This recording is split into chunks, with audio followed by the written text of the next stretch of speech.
Good morning, podcast community. In the studio, we have a couple, but one person is going to be on our Veterans podcast because it's Memorial Day and we want to celebrate our veterans.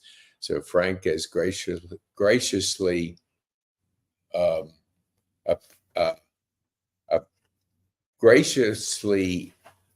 agreed to be on our podcast because he's going to be talking about his fallen brothers that were veterans, and we're just going to bring to you Memorial Day and our veteran that lives right here in Overture. So Frank, welcome to the show. Tell our viewers who you are, what you do, and who you serve. I've been in the military 28 years, and actually 9 members of my family have served in the military in one way or another. We go all the way back to World War I.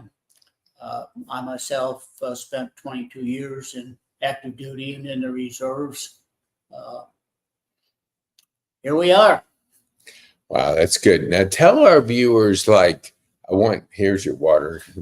Tell our viewers, today's Memorial Day. What does Memorial Day mean to you? Well, it's a celebration of those people who have given their lives in defense of their country, in service to their country, one way or another, were killed in serving their country. And it is really a very touching ceremony day for me. Mm-hmm. So we talked briefly before, and so you have 2 brothers that served and lost their life, and so you honor them too through this. So what does that mean to you that you actually have 2 family members that sacrificed their life? Share with our viewers a little of that story so they can have a frame of reference of how you perceive and how you think of Memorial Day and your veteran community. Well, one of them was in the Civilian Construction Corps at the beginning of World War II, and he was just beginning his service there and was killed, unfortunately, in an accident. The other one served in Korea. He was stationed in Korea, and of course, when the Korean War broke out, he was one of the first folks that went into South Korea and was killed very soon afterward. I was very young at that time, of course, and I didn't realize the enormity or the impact of his service and death until later when I became in the military and actually saw the impact. Of course, the impact on my family at that time, it was devastating to my mother. He was one of her firstborn sons, and it was a real trying situation for her.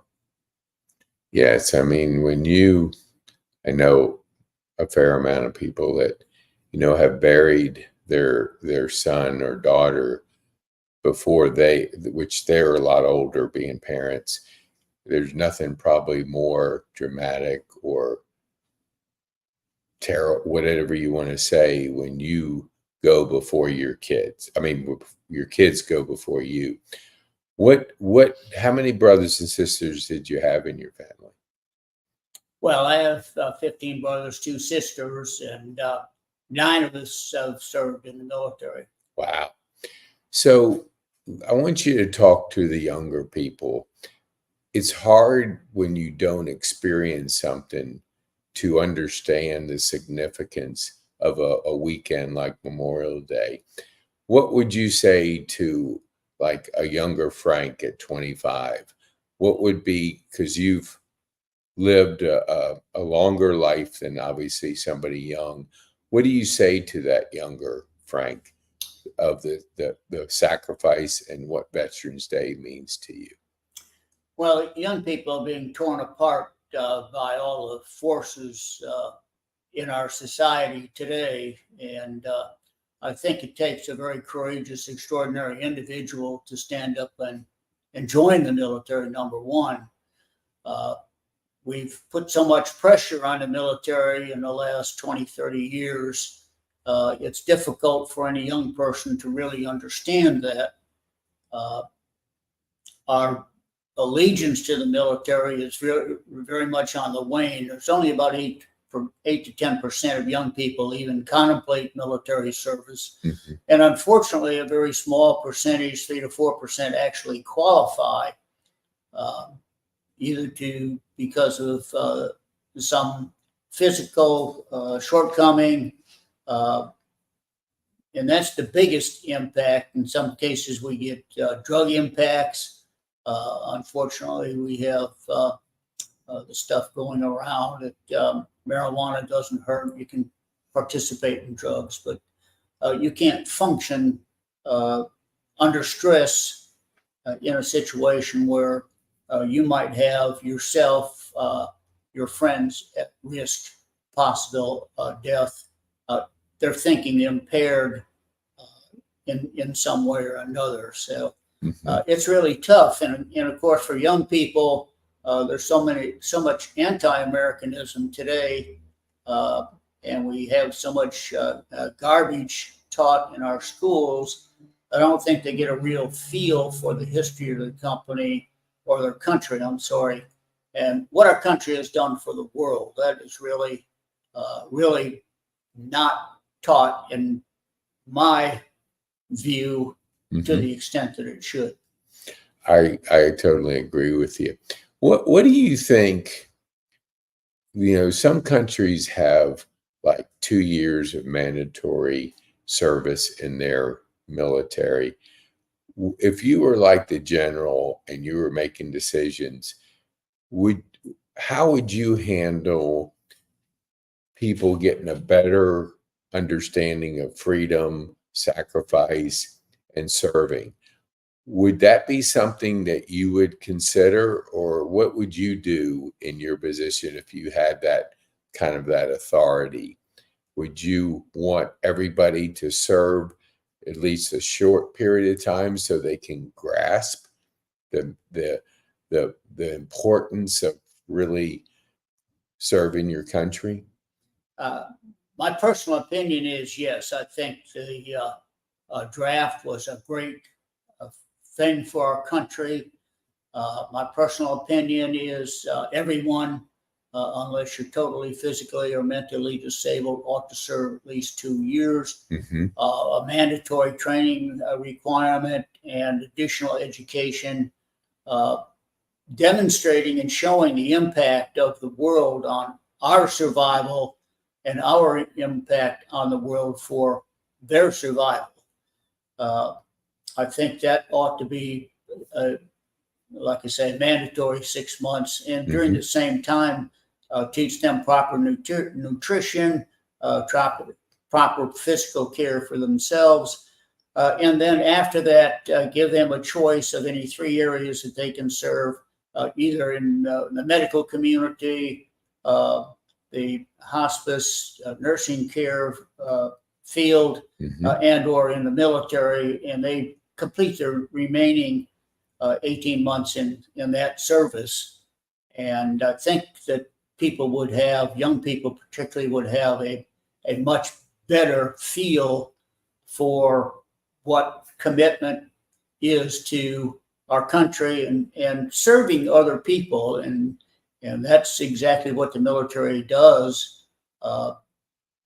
serve our country in so many different ways that people don't really understand that unless there's some kind of hurricane, earthquake, or some other type of massive disaster where the National Guard reserves are dispatched to help, and they make a tremendous impact on the civilian community and really serve a vital role in that capacity. I love that. You got my vote to be the general in the next administration. So you need a few more votes, but you got my vote. I love that. I've heard it phrased like that, and I love it. And there's a person I've really enjoyed learning from, Jim Quick, who wrote the book um, Limitless. And he had a brain injury at 5 years old, and it prohibited him from really developing. And in that book, he talks about our brain isn't fully developed till 26. So our college kids aren't even fully developed, and they get this anti-American message, and they really, like, I remember hearing somebody just recently, "Hey, why are you protesting?" "Oh, I don't know. I just wanted to support my protesters." "Would you know what they're protesting about?" "Oh, no, I don't know." I mean, you have to be a thinker, but unfortunately, we not control, but we put a lot of stuff in their head in colleges, and they make these crazy decisions. What, the difference, I want you just to comment on this. A person that goes into the military at 18 versus a person that goes into college at 18. What do you think, in your opinion, of course, what's the difference in the way they think at age 25? Well, I think the individual who's gone in the military enters a much more disciplined environment, which the college student does not learn in most instances. And the consequence, of course, is they are more mature. Their knowledge base may not be greater, but that maturity, that confidence in themselves and ability to make decisions, in my experience and what I've seen, is far better than the college graduate at point of graduation. They may develop those skills once they get into the workforce, but the military individual, and from what I've seen, businesses, the small business particularly, is very much willing to hire people who have been in the military because of those factors. Depending on that individual coming from the military today, depending on what experience they have, they may be able to transition easily into the civilian community. Others may be, because of the stress, the situations that they've experienced in the military, may have a tough time because they are living a structured life. And particularly if you're in a war zone, a situation where there is combat or threats of combat, they take usually a time to recover. And fortunately, there's several programs available to them to help transition back into the civilian community. Yeah, I mean, it's PTSD is real. We had the DA, and he served, I don't remember the exact number, but it took him 8 years of therapy and of really working through the drama, the trauma, and what he saw as I think he was in a leadership position. I don't remember the exact. He was in the Army, so whatever position he was in, he was leading men. And so he saw some things that will affect you. I mean, it's just, you can probably attest to it better than I can. I went to a military high school, but that's a big difference. Right. So tell us, I want you to kind of go back to when did you join the military, and how did it shape your life, putting 22 years in? Give our viewers a little sense of kind of perspective of yourself. Well, I went into the military. I was in ROTC in college, and I liked the aspect of going into service and did so. I was initially assigned in Europe, and we were, although it was the mid-60s, it was still post-World War II. Europe was still in a point of recovery. And it was very enlightening to see those areas where I knew battles had occurred, what the situations were. The reaction in most of the countries I served in Europe, particularly, were very pro-American. Mm-hmm. And France, particularly, when we began to move out of France in the late 60s, I don't think the American community was made aware, but there were riots in France to try to keep the Americans there. Wow. And when you go into areas where there have been significant battles, those people actually remember some of that. Of course, those folks are passing on now, but they've passed much of that to their children as to the contribution made by Americans and the sacrifice made by American troops when they went over there. It was a tremendous impact on me, and I still remember that very, very, very impactful. I was in Vietnam, and Mm-hmm. I was fortunate when I came home, I didn't encounter protests that many of the other folks did. Mm-hmm. And they were very ill-treated. Yes. We went over there because of politics, and we did not have the will right when we were beginning to make strides to accomplish what initially we set out to do. The forces in America were such that they brought the troops home, and of course that left a vacuum, and we find oftentimes when the vacuum is left like that, it's immediately filled by some of our enemies, and that's exactly what happened when we pulled out of Vietnam. Yeah. Today we are in war on several fronts. We've had folks, Desert Storm, Afghanistan, and many of our folks were really, in my opinion, ill-treated. The folks were told, the military were told, oh, you're volunteers, you know what you're into, and the really severe impact, other than the troops, was on the families themselves. That Yes. stress and strain, in many cases, broke the bonds of marriages, broke families up, and very, very little consideration was given to that from our bureaucrats and politicians. Yeah. They turned somewhat of a blind eye to it. It just seems like that's common. People that aren't understanding the lives that are on the line are making the decisions to put our young families at risk at arm's length.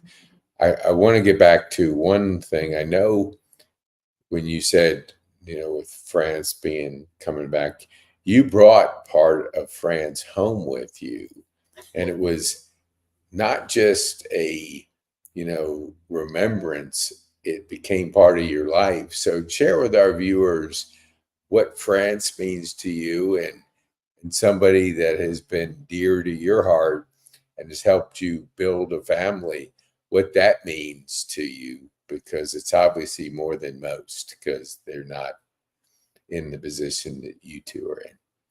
Well, in the position I had, at several times I had the ability to travel around the French countryside, and as I said, during that period of time, we're in the late 60s. Mm-hmm. That feeling of acceptance, love of Americans was really there. We went to areas that folks just bent over backwards to accommodate us, and it was very enlightening because America, or at least the media at that time, was painting somewhat of a negative opinion of France and us moving out. And it was actually an effort on France's part to actually shoulder a greater burden of NATO than what it was portrayed as. Mm-hmm. And my wife is from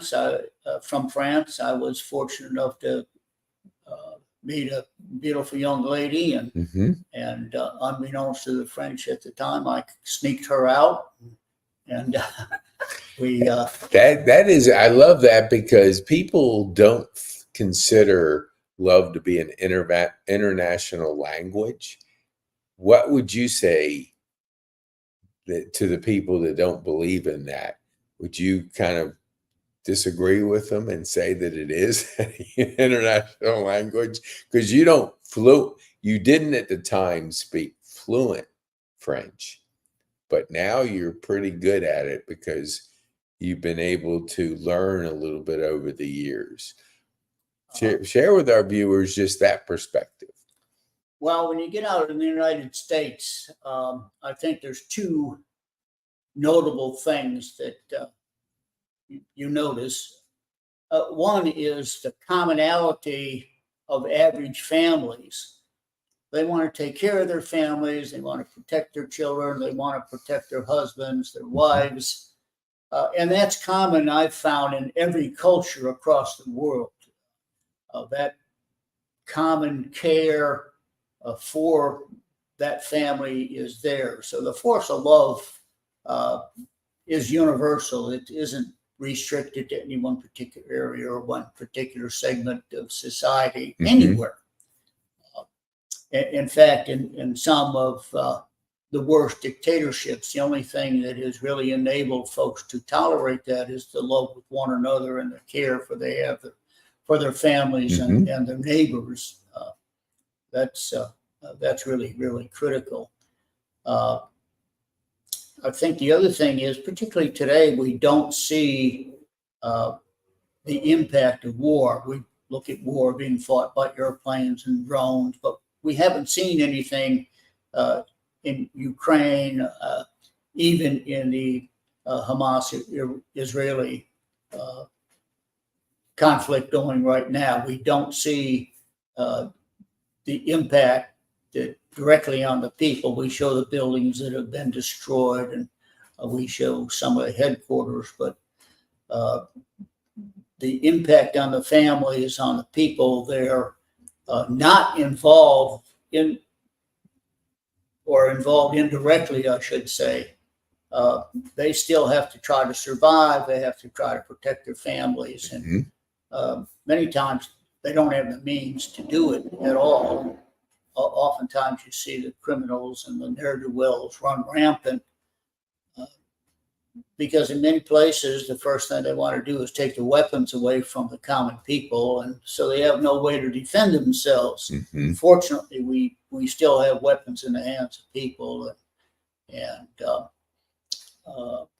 our people are beginning to take things in their own hands to protect their homes, their families, their property, their loved ones. And I think that's the really big things that you see outside the country.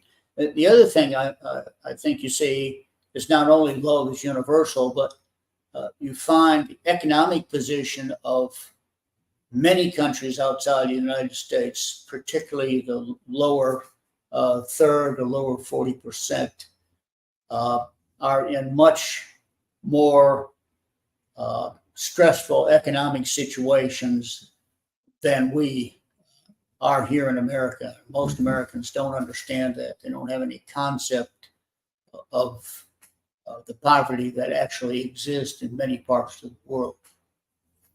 I want you to speak to our younger people because it worked for you and you can definitely help them. What did you do to court Assunta, and what lines can we learn from you that maybe our younger people could apply?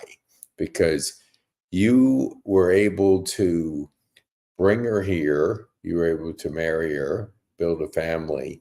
So there's some things there that our younger people could learn from. So would you mind sharing, like, what was some of your tips that you might be able to give to our younger people?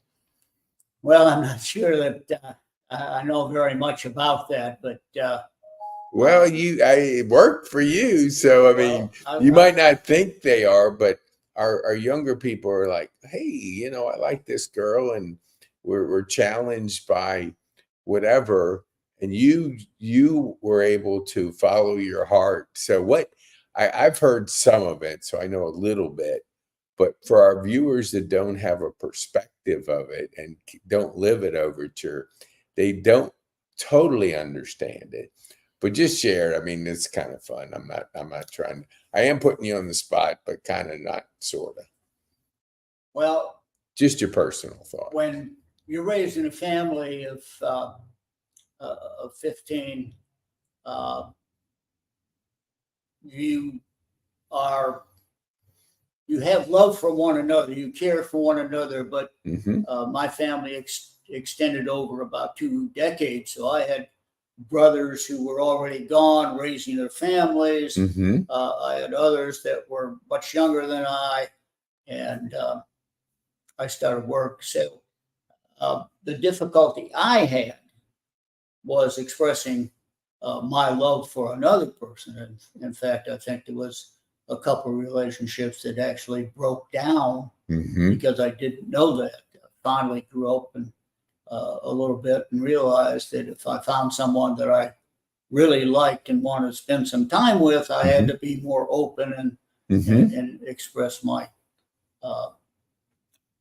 love and caring for them. Yeah. And I found someone where that was a mutual attraction, fortunately, and I think that bond has to be there. One comment I would make about our experience in her coming to the United States, legally, it's a very stressful process. Yes. We have people running across the border in Mexico, but somebody trying to come in here legal, it's a very stressful, long, drawn-out process. It's much more drawn out today. I know people who tried to come to our country and it's taken them 6, 8, 10 years.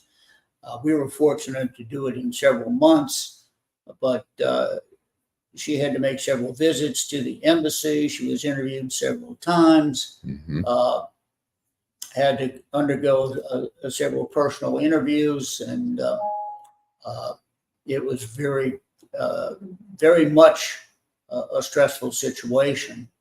And I think for a young person, and even more on her side, she had to have some desire of being with me.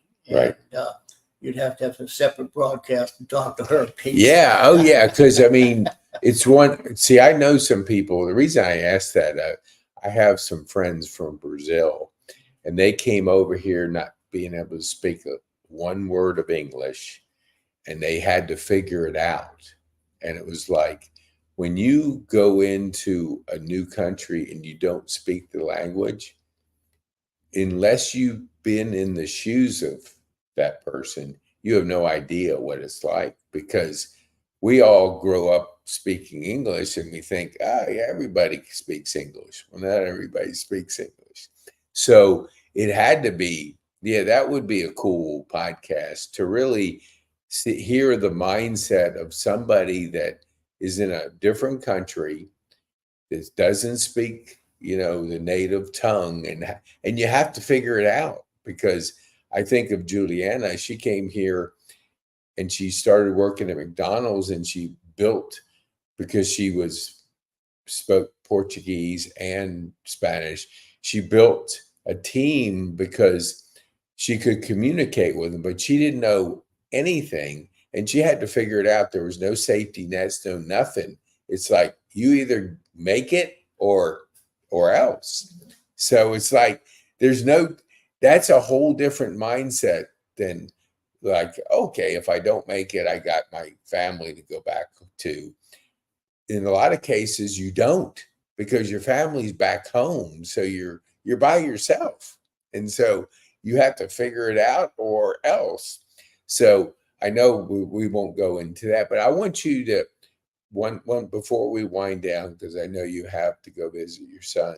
or you both have to go visit your son. Asunta is over there taking pictures. So she's like capturing this moment because Bartina's not here. But I want you to talk. We have a wall of honor. You were instrumental in putting that together. We have all our veterans on the wall. You had a veteran ceremony yesterday. When you put that together, what did you want to accomplish in the wall of honor that we have here at Overture? Well, I wanted to, number one, show the folks that are here that they are, or there is a number of residents here who are veterans that have served in the military. Mm-hmm. And I wanted to pat them on the back, so to speak, mm-hmm. and demonstrate that they are here so that if another resident recognized them or encountered them, met them, they would understand that commitment. And I want to try to carry this a little further when we get the opportunity to do so. And we have a number of spouses, grandmothers who have had spouses, grandchildren, mm-hmm. children even serve in the military, and they don't get any recognition today. But the sacrifices for the families in the past today is just extraordinary. I remember with that funny looking car when it pulled up in front of our house when notify my mother that my brother had been killed. It was, as I mentioned, it was just a tremendous impact on her. And it was a dark cloud over the family for a number of months. And I know it took my mother a longer time to recover from that. And like I say, I was young and I had some much younger brothers, and they were able to cope with it because they weren't aware. And I had a couple of other brothers, they were older than I, and they went through a stressful period as well because here's their brother and they had associated with him. He'd been gone for 2 years in the military, but nonetheless, those memories and interactions were still there.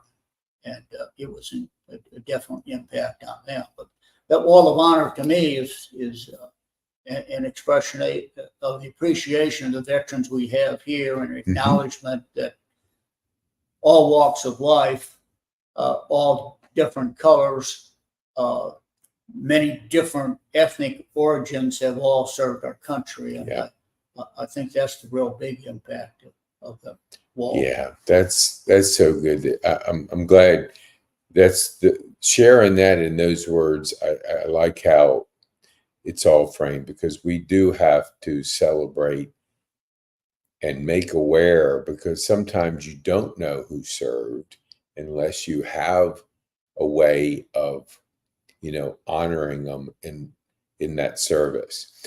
What would you say? I mean, I know you said, I don't know if it was yourself or my friend Don, because we would go to the American Legion the third Saturday to have breakfast. And I think I'm pretty sure you said it, that, or maybe it was my friend Jim said something about, are you a son of a veteran? I said, yeah, my grandfather and my father. And so he says, well, you can join the Legion as the son of a veteran.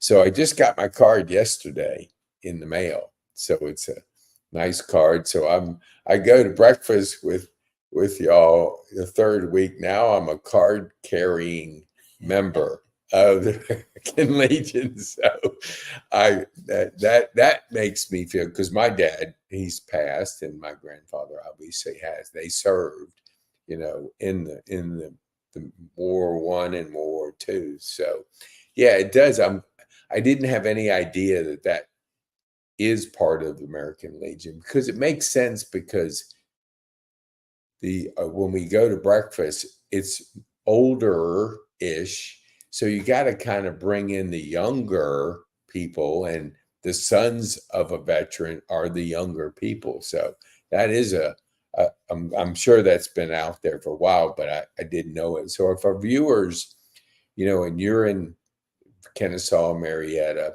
and you're the son of a veteran, they allow you to be a member of the American Legion. So just inquire about it. Either call Frank or call the Legion and check in. And certainly on the third Saturday, is it the third Saturday of the month? Yes. They have the most awesome breakfast. I mean, they make omelets that you can't find anywhere in this city. They are so good. And then it just goes on and on from there. So, if you want a good breakfast, and it's open to the public, so it's not, you don't have to be a member, but they just do that to serve the community. So I want to thank you, Frank, for taking the time to be with us on Memorial Day and really share a little bit of your story. So our younger people, one, can benefit, and even people in general can have a better idea of how you feel about, Memorial Day and your service. So as we wind down, let me see. I usually do this, but I didn't have your name up here. So let me get a name up here that if you want to get a hold of Frank, I'm not a good typer on the spot, but you can call me direct and I will get you in touch with Frank. If you have any questions or you want to, whatever, if it's focused on the veterans and you want to further find out whatever, get a hold of us. You can certainly do that through that number. So as we wind down, what would you want our viewers to take home? What would be the one thing, if you had to pick one thing, take home from our time on the Veterans Podcast on Memorial Day? What would be the one thing you would want to take home, our viewers to take home? Well, I think one thing is to realize that veterans are a minority group in our society. They have made a contribution and served in much different circumstances that the civilian community has experienced. And I think that help extended to them, acknowledgement of their service, and there are many businesses and folks that have expressed that to the military and continue to do so. And to just let them know that they are part of the community and help, particularly the younger veterans, to get back into the community and get settled in their civilian role, which again, as we mentioned earlier, very much different than the environment that they experience within the military. Yes, I love that. Thank you for that. So I want to encourage our viewers, share this with people you think would want to know about what's going on and how you might be able to help a veteran. So you just have to share it with them. And then if you want to get a hold of Frank, you can just text me or call me and if you're not like a spammer, I'll give you Frank's number. But if you're a spammer, don't try, because we don't honor our spammers. So thank you so much, Frank. I appreciate you being with us. Thank you. And happy Memorial Day, and thank you for your service. And we appreciate what you've done here at Overture to honor our veterans and put together the wall of honor and everything you do for our veterans. I know you had a presentation yesterday for our veterans, so thank you for that. Thanks for having me, Pete, and I hope that I've expanded some folks of knowledge and contributed to the better understanding of our veterans industry. You have, absolutely. Thank you so much.